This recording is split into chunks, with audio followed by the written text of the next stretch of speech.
Hello friend, मैं Lalan Kumar Lalan online classes में आपका स्वागत है।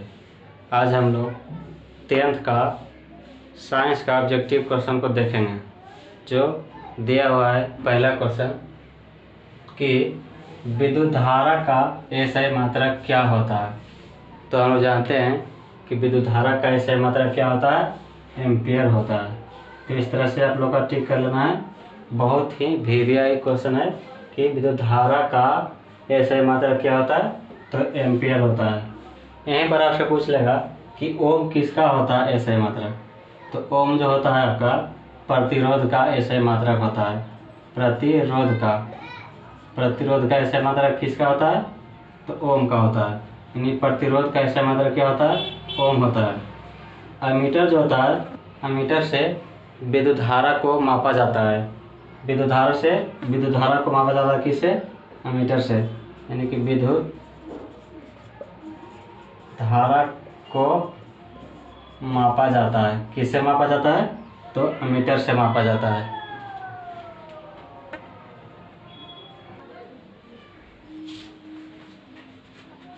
तो इसी में पढ़े हैं कि विद्युत धारा कैसी राशि है, तो आपको आ जाएगा अदिश राशि है।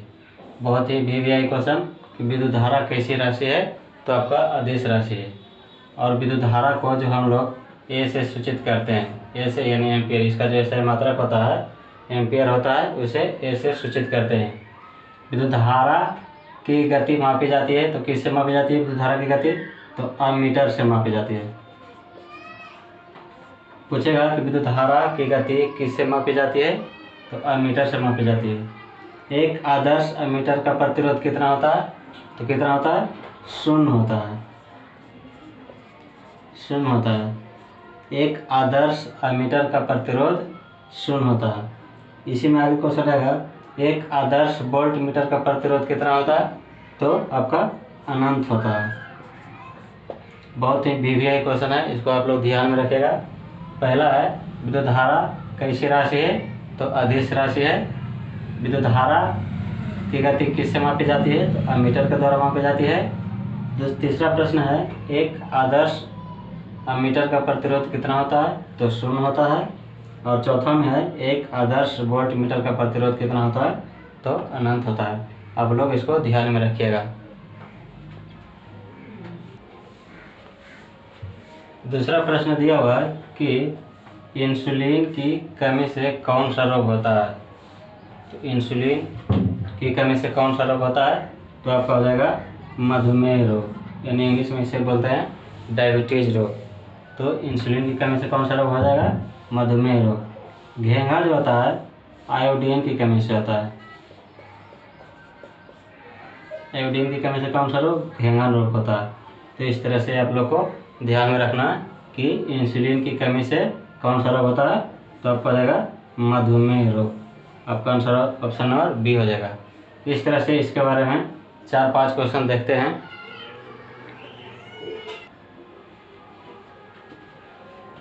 तो पहला देखेंगे कि मेढक के हृदय में कितने कोष्ठक होते हैं, तो आपका आंसर हो जाएगा कितना, 3।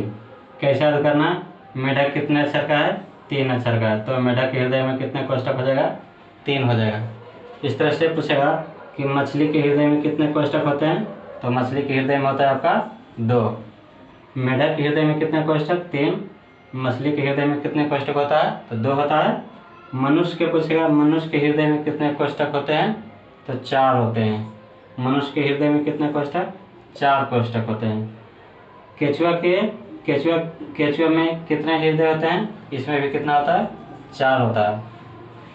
किसान का मित्र किसे कहा जाता है, तो केचुआ के कहा जाता है। केचुआ को कहा जाता है क्या चीज, किसान का मित्र। यानी पूछेगा कि मेढक के हृदय में कितने कोष्ठक होते हैं, तो 3 हो जाएगा। मछली के हृदय में कितने कोष्ठक होते हैं, तो 2 हो जाएगा। मनुष्य के हृदय में कितने होता है कोष्ठक, तो 4। केचुआ में कितने कोष्ठक होते हैं, तो 3 हो जाएगा। किसान का मित्र किसे कहा जाता है, तो केचुआ का। और केचुआ जो श्वसन करता है किसे करता है, त्वचा से करता है। त्वचा से करता है। केचुआ किसे श्वसन करता है, त्वचा से। कभी कभी क्वेश्चन पूछता है कि कॉकरोच के हृदय में कितने कोष्ठक होते हैं, कॉकरोच को। तो बताना है कॉकरेच कॉकरेच के कितने हृदय कोष्ठक होते हैं?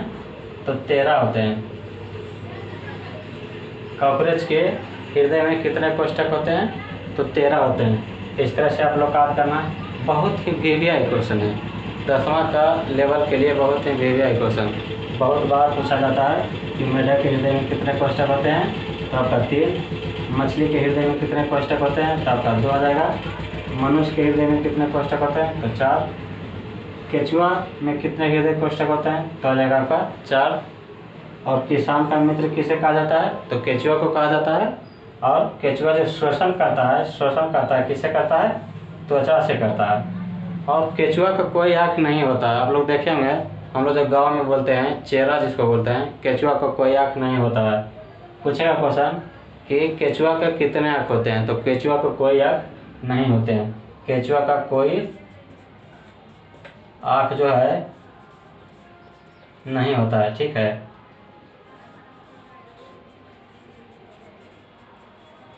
यानी कि केचुआ का कोई आँख नहीं होता है। वो दोनों तरफ से चलता है, शोषण करता है त्वचा से। किसान का मित्र किसे कहा जाता है? केचुआ को। तो इस तरह से क्वेश्चन को आप लोग को ध्यान रखना है। इसके बाद तीसरा प्रश्न देखेंगे।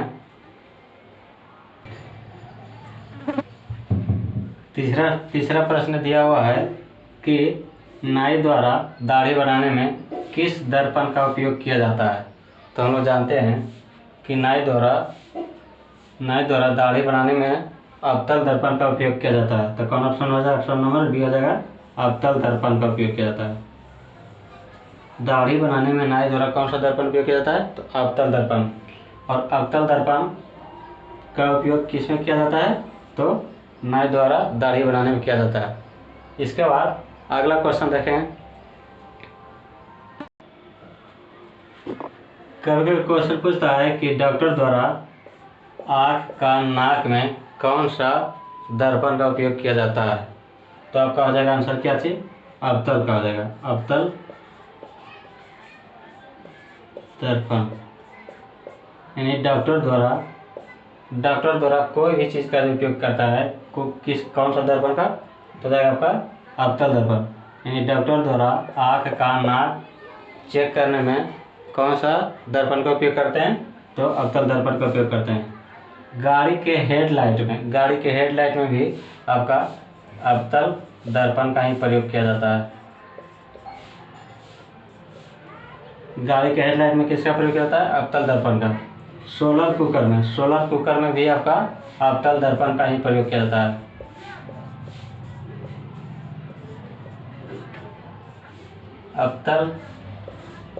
अवतल दर्पण का प्रयोग किया जाता है।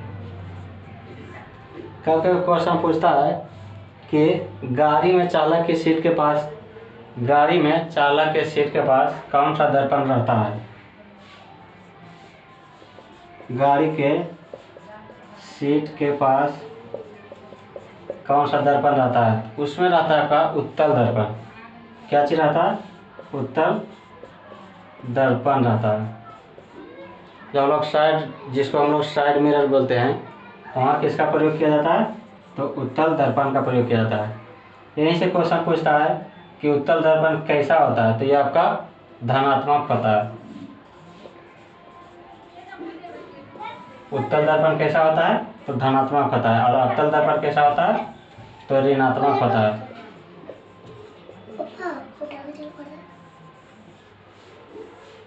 तो अवतल दर्पण कैसा होता है? ऋणात्मक होता है। और उत्तल दर्पण कैसा होता है?